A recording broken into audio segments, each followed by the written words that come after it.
Toujours parashat Yitro, le Yom Rishon. זכור את יום השבת לקדשו. רבי יצחק אמר, כתיב, ויברך אלוקים את יום השביעי, וכתיב במן ששת ימים תלקטוהו, וביום השביעי שבת לא יהיה בו.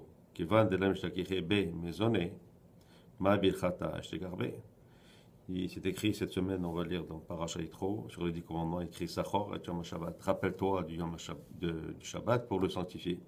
Le Rabbi Yitzhak il dit, c'est écrit que Hachem a béni le 7e jour. Et dans la Parashat de la manne, c'est écrit que 6 jours tu récolteras la manne.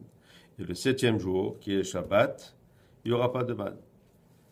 Alors, il dit ici, du moment qu'il n'y a pas la manne, donc le 7e jour, alors pourquoi il y a la Belacha, puisqu'il y avait la Belacha, il devrait y avoir quelque chose, alors qu'il n'y a rien le 7e jour, alors où est-ce qu'elle est la Belacha? Il dit, Ela achitana, kol bircha an ela vetata beyoma shevirat alian. Il dit, sache que toutes les Belachot sont dépendantes du Yom Shabbat, du 7e jour. Vetana, comme nous avons appris, Amala ishtekar mana beyoma shevirata. Il dit, nous avons pris, pourquoi est-ce qu'il n'y avait pas la manne le 7e jour, donc Yom Shabbat? Il dit, parce que ce jour-là, ce qui veut dire le Yom Shabbat, tous les autres 6 jours de la semaine sont bénis. Maintenant, c'est que chaque jour correspond à une séphira. Alors, Yom Rishon, dimanche, c'est la séphira Chesed, lundi, c'est Gevura, mardi, c'est Tiferet, etc. Donc, chaque jour correspond à une séphira. Et donc, il est indépendant de chacun est indépendant de l'autre jour. Et chacun reçoit sa propre belacha de Shabbat. C'est-à-dire, ce Shabbat maintenant, on a fait Shabbat, il y a un moment où tu as préparé lundi, un moment où tu as préparé mardi. Selon comment tu t'es comporté le Shabbat, la belacha va être dans le jour de la semaine qui vient.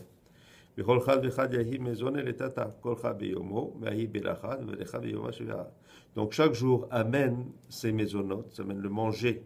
Et donc, ce que la personne va recevoir ce jour-là, il va le recevoir de la Belacha qui reçoit Shabbat.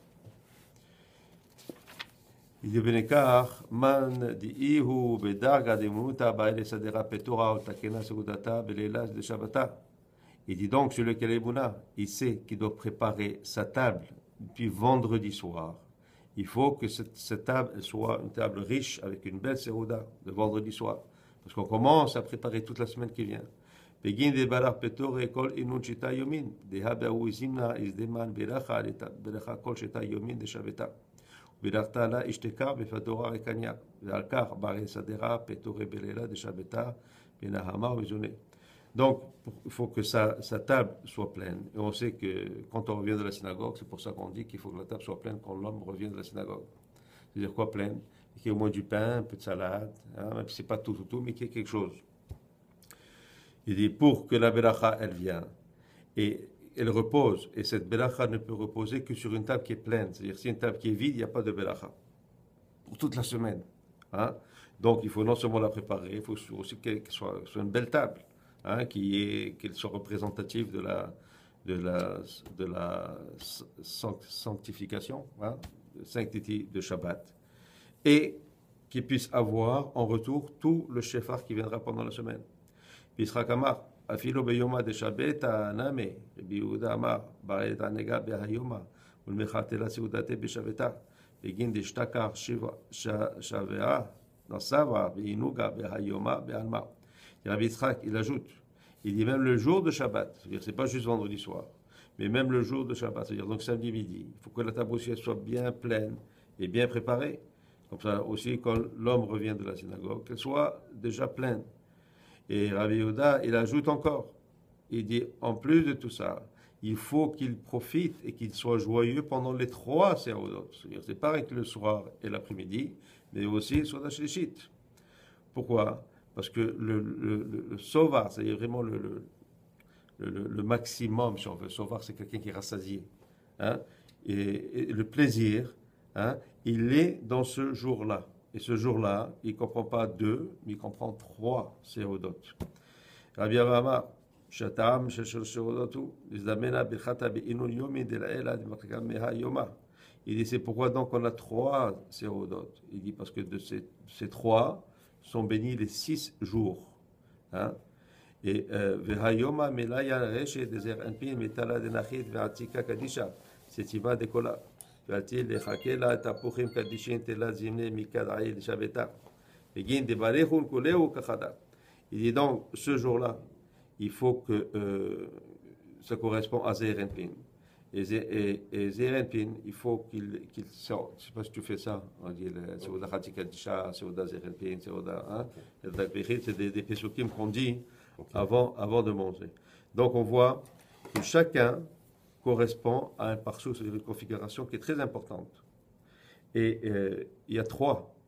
Donc celui par exemple qui fait juste 2 et qui ne fait pas la 3e, la plupart des gens malheureusement, ils font le soir, ils font le matin, mais ils ne font pas l'après-midi.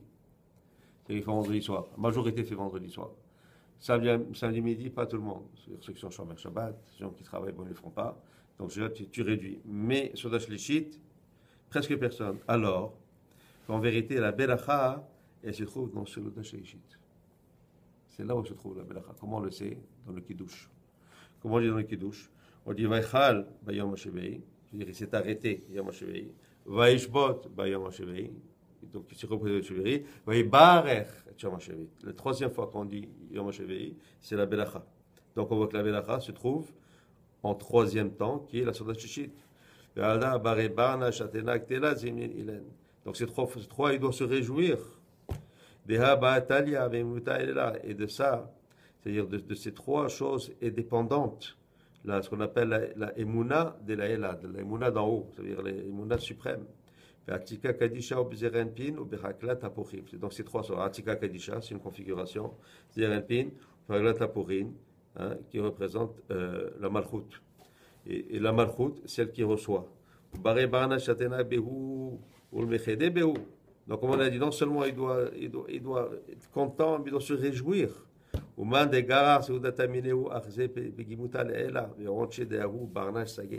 Et celui qui enlève une de ces 3 sérodotes, okay, il dit sa punition est grande.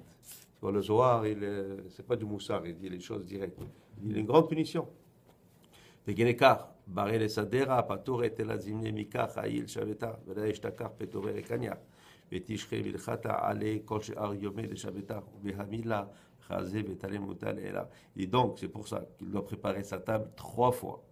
Maintenant, bon, nous qui venons à la synagogue de Shlishit, okay, c'est différent, mais en Israël, par exemple, beaucoup vont à la maison. Les synagogues sont à côté. Donc, ils vont samedi après-midi, ils font la Seuda Shlishit, ils reviennent. Donc, la même chose, la table doit déjà être prête. Quand l'homme vient, la femme doit préparer la table, elle est prête pour la Seuda Shlishit. Il dit, et quand il fait ça, alors la Belacha, elle vient. Elle vient non seulement sur lui, mais sur tous les autres jours de la semaine. Et encore, il dit ici, il dit, avec ça, Talouya Emuna Eliona. C'est-à-dire, il y a la Emuna et la Emuna Eliona. La Emuna, c'est l'Emuna normale. L'Emuna Eliona, c'est l'Emuna supérieure. Et elle dit, elle repose sur quoi? Elle repose sur cette Emuna qu'on doit faire ces 3 sérodotes. Amen.